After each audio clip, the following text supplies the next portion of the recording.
Bismillahirrahmanirrahim. Assalamu alaikum dear students. You are welcome to my YouTube channel Intermediate Chemistry by Sumaira Mumtaz. आज हम first year chemistry according to new syllabus हम chapter number 1 के MCQs solve कर रहे हैं और ये page number 19 पे है. इसकी exercise multiple choice questions. Choose the correct answer. Question number 1 is, if the volume occupied by oxygen gas O2 at standard temperature pressure is 44.8 dm cube. Volume of oxygen gas is 44.8 dm cube. The number of molecules of oxygen in the vessels are, यहाँ पे ये choices दी गई हैं. हमें मालूम है कि 1 मोल equal होता है 22.4 डीएम क्यूब और ये वैल्यू ट्वाइस है यानी कि 2 मोल्स के इक्वल है. और 1 मोल इक्वल होता है 6.02 एक्सपोनेंशियल 23 के. तो यहाँ 6.02 एक्सपोनेंशियल 23 मल्टीप्लाई हो जाएगा 2 के साथ, तो हमारे पास ये वैल्यू आ जाएगी 12.04 एक्सपोनेंशियल 23. हमारे पास ये ऑप्शन मौजूद है. Option C is the correct answer. Option C is the correct answer. The number of carbon atom in 1 mole of sugar C12H22O11 are approximately. अब इसमें से हमें फाइंड आउट करना होगा. सबसे पहले हम फाइंड आउट करेंगे शुगर जो कि C12H22NO11 का मोलर मास कितना है. कार्बन 12 टाइम्स 12, कार्बन का एटॉमिक मास 12 होता है एंड हाइड्रोजन 22 है तो 1 मल्टीप्लाई 22. हाइड्रोजन का मोलर मास 1 होता है एटॉमिक मास. और ऑक्सीजन 16 मल्टीप्लाई 11. तो ये वैल्यू हमारी किसके इक्वल आती है. सबसे पहले हमें ये कैलकुलेट करना पड़ेगा कि शुगर का मोलर मास कितना है. मोलर मास हम चेक कर लेते हैं कि 12 multiply 12 plus 1 multiply 22 plus 16 multiply 11. तो ये आता है इसका answer 342. 342 is the molar mass of sugar. 342 is molar mass of sugar. अब यहाँ पे हमें ये देखना पड़ेगा कि 342 में कार्बन कितना है. तो कार्बन 12 मल्टीप्लाई 12, तो 12 मल्टीप्लाई 12 144 ग्राम्स कार्बन जो कि प्रेजेंट है शुगर में, इन शुगर, जिसका मोलर मास 342 ग्राम्स है.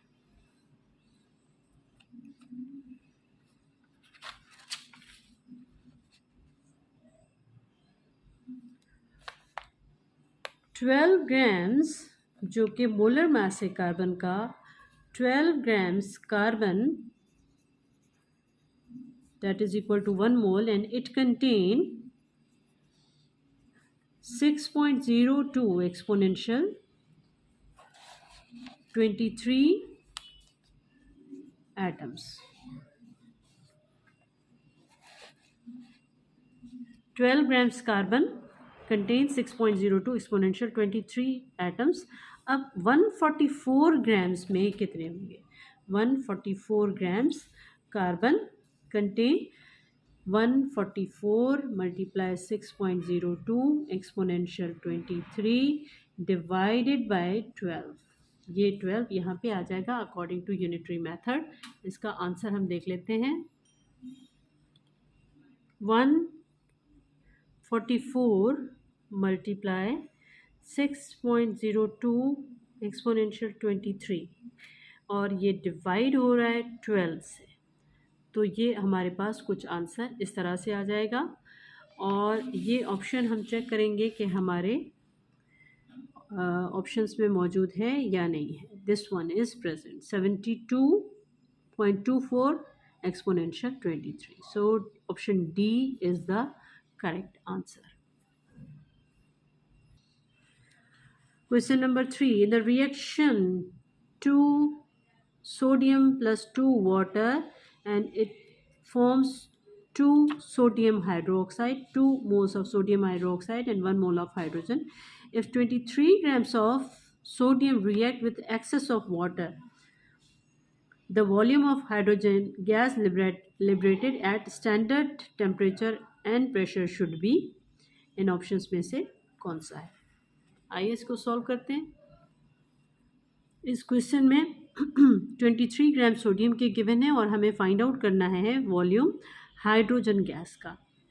और हमारे पास कुछ इक्वेशन इस तरह की है कि 23 grams sodium is given and we have to find out the volume of hydrogen.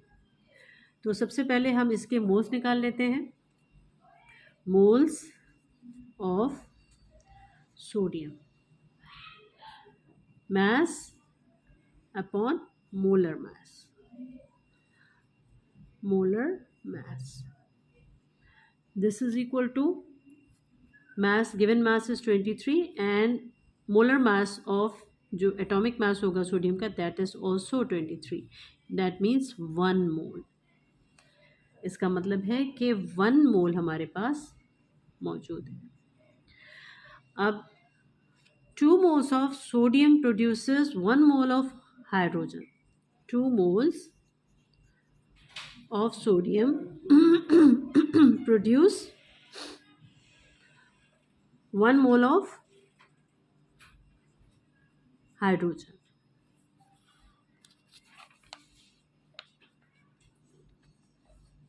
और गिवन मोल्स 1 मोल है, देन 1 मोल कितना वॉल्यूम प्रोड्यूस करेगा। 1 mole of sodium produces this one will be multiplied with this one and divided by this 2.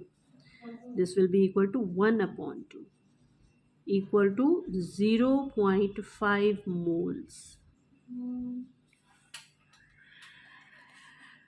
1 mole at standard temperature and pressure equal होता है 22.4 dm cube के। तो 0.5 मोल किसके equal होगा standard temperature and pressure पे। ये 22.4 multiply 0.5 divided by 1। इसको हम देखते हैं। 22.4 multiply 0.5 and divided by 1, तो 11.2 is the answer। 11.2 हम चेक करते हैं कि हमारे आंसर्स में 11.2 dm क्यूब हमारे आंसर में मौजूद है। तो ये हमारा ऑप्शन ए करेक्ट आंसर होगा। Next question is, which of the following sample of substances contain the same number of atoms as that of 20 grams calcium? तो हमें इनमें से फाइंड आउट करने होंगे कि किसके एटम्स जो होंगे वो 20 ग्राम्स कैल्शियम के इक्वल होंगे। तो इनके हमें मालूम होने चाहिए मोलर मास या एटॉमिक मास मालूम होने चाहिए। उसके बाद हम इसको फाइंड आउट कर सकते हैं। कैल्शियम का एटॉमिक मास 40 होता है, सल्फ़र का 32, कार्बन का 12, पोटेशियम का 39 एंड मैग्नीशियम का होता है 24।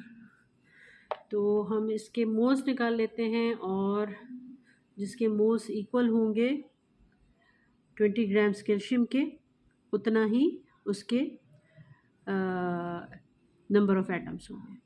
तो सबसे पहले हम मोल्स निकाल लेते हैं कैल्शियम के। इनके मोल्स निकाल लेते हैं bye there given masses. Calcium के मोल्स 20/40, ये होगा 1/2। सल्फ़र के हैं 16 divided by 32, this is also 1/2। and carbon का 20 is given mass and 12 is इसका डिफरेंट होगा।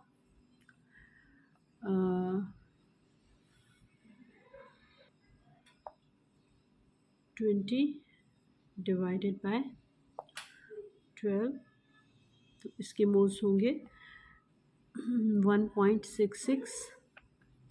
एंड पोटेशियम का 19 है given mass and 39 its atomic mass. 19/19 divided by 39 is equal to 0.48। And magnesium का गिवन मास है 24 divided by 24, this is equal to 1 mole. तो इनके ये 0.5 मोल्स होंगे, दिस इज ऑल्सो 0.5 मोल्स। तो इस लिहाज से जो सल्फ़र है इसके मोल्स इक्वल हैं, तो इसके नंबर ऑफ एटम्स भी सेम होंगे। Moles of calcium 0.5, moles of sulphur 0.5। तो जितने इनके मोल्स होंगे उसके सेम ही उसके एटम्स होंगे। बाकी सबके इसके 1.66 है, इसका 0.48 मोल्स है, इसके 1 मोल है। तो यहाँ पे नंबर ऑफ एटम्स इनके सिमिलर होंगे या सेम होंगे।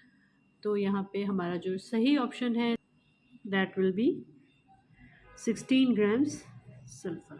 A option is the correct answer. Question number 5, which of the following statement is incorrect. इनमें से कौन सी स्टेटमेंट जो है वो इनकरेक्ट है। The mass of 1 mole chlorine gas, यानी यहाँ पे क्लोरीन के 2 एटम्स हैं, इज 35.5 grams।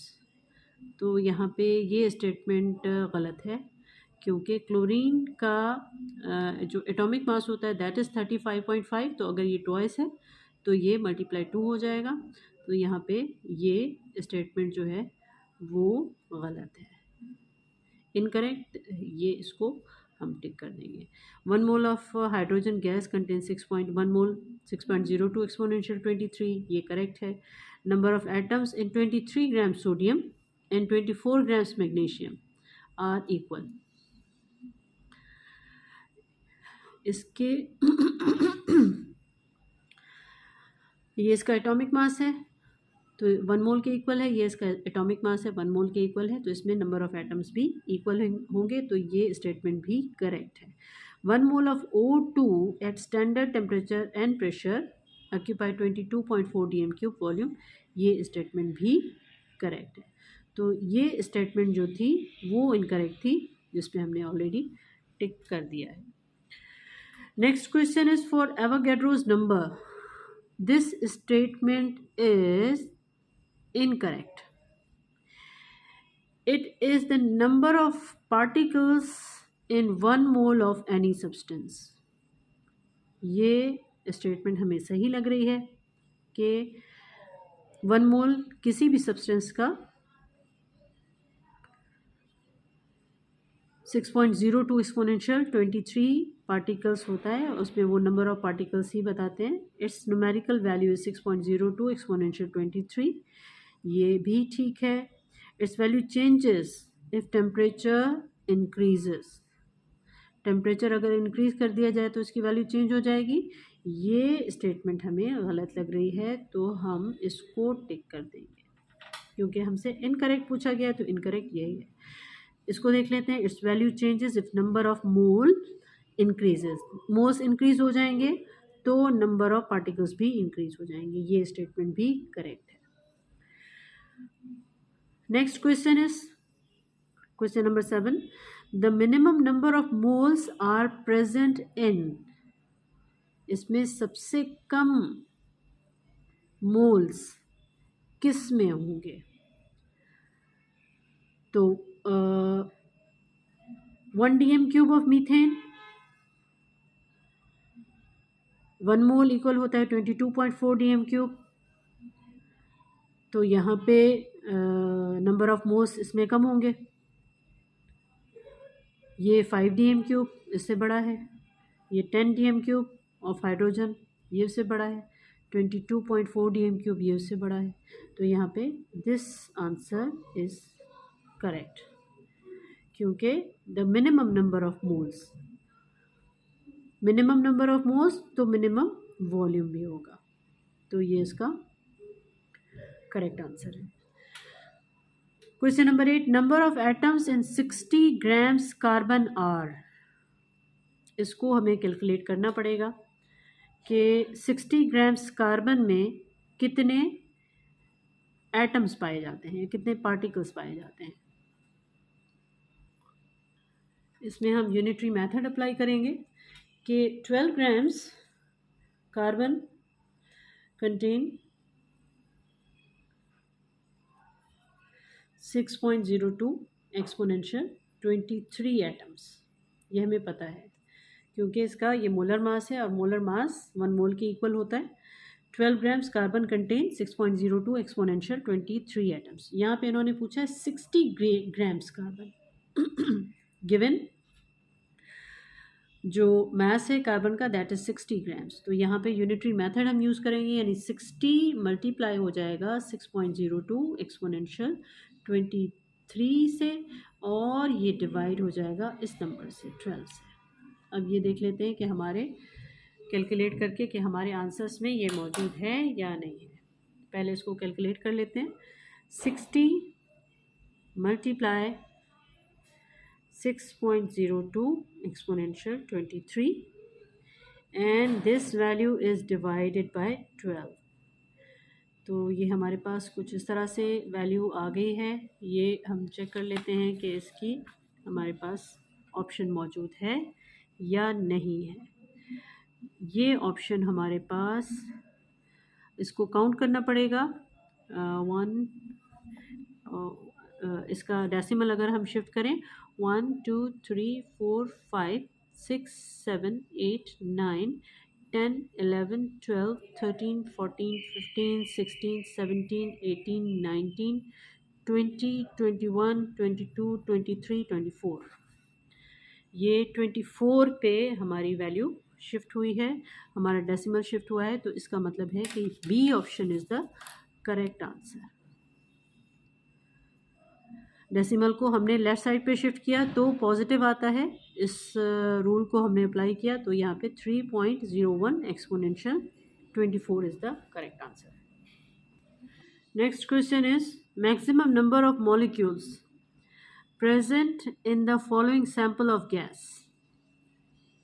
यानी कि यहाँ पे ग्राम्स गिवन है और हमें number of particles find out करने हैं, और ये देखना है कि हाईएस्ट नंबर ऑफ पार्टिकल्स किस में मौजूद हैं। Maximum number of molecules present in the following sample of gas. तो यहाँ पे हमें सबसे पहले इनके मोलर मास फाइंड आउट करने होंगे। हमें इसके मोल्स फाइंड आउट कर लें, मोल जितने जिसके ज़्यादा होंगे उसमें उतने ही ज़्यादा पार्टिकल्स पाए जाएंगे। तो पहले हम इसको इसका मोलर मास है 32 और इसका मोलर मास है कार्बन 12 एंड 4 13 14 15 16, और क्लोरीन का है 35.5 मल्टीप्लाई 2 71, और कार्बन डाइऑक्साइड का होता है 44। तो जिसके मैक्सिमम मोल्स आएंगे वो हमारा मैक्सिमम नंबर ऑफ पार्टिकल्स होंगे, मैक्सिमम नंबर ऑफ मॉलिक्यूल्स होंगे। तो इसको हम कैलकुलेट कर लेते हैं कि पहली ऑप्शन है हमारा 100 grams oxygen, 100 grams divided by 32। 100 divided by 32, तो ये हमारे पास आ गए 3.125 मोल्स, 3.125 मोल्स। और 100/16, 100 डिवाइडेड बाय 16, ये हो गए हमारे 6.25 मोल्स। और 100 divided by 44, 100 divided by 44, 2.27, 2.27।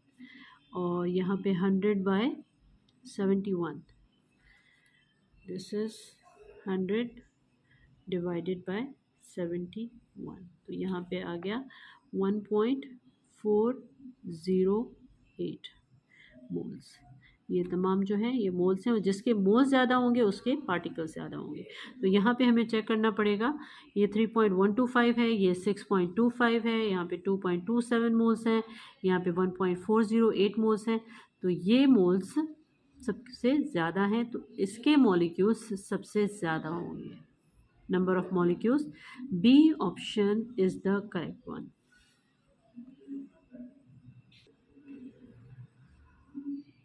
Question number 10.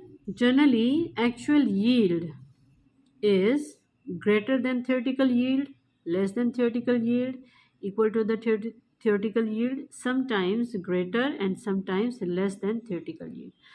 अच्छा, सबसे पहले हमें ये मालूम होना चाहिए एक्चुअल यील्ड क्या होती है। एक्चुअल यील्ड होती है प्रैक्टिकल यील्ड, और प्रैक्टिकली हम थोड़ी उसमें थोड़ी सी अमाउंट या यील्ड या मोल्स किसी भी वजह से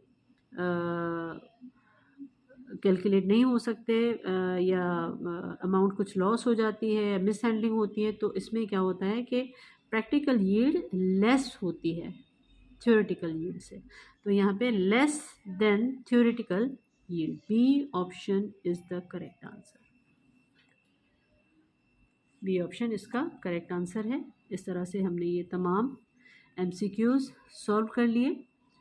और अगर आपको कोई भी कहीं पे भी कोई भी कन्फ्यूजन है तो आप कमेंट सेक्शन में सवाल पूछ सकते हैं, मैं उसका जवाब ज़रूर दूंगी। Thanks for watching, thank you so much, अल्लाह हाफ़िज़। Dear students, don't forget to subscribe my channel intermediate chemistry by Sumera Mumtaz. Thanks for watching, अल्लाह हाफ़िज़।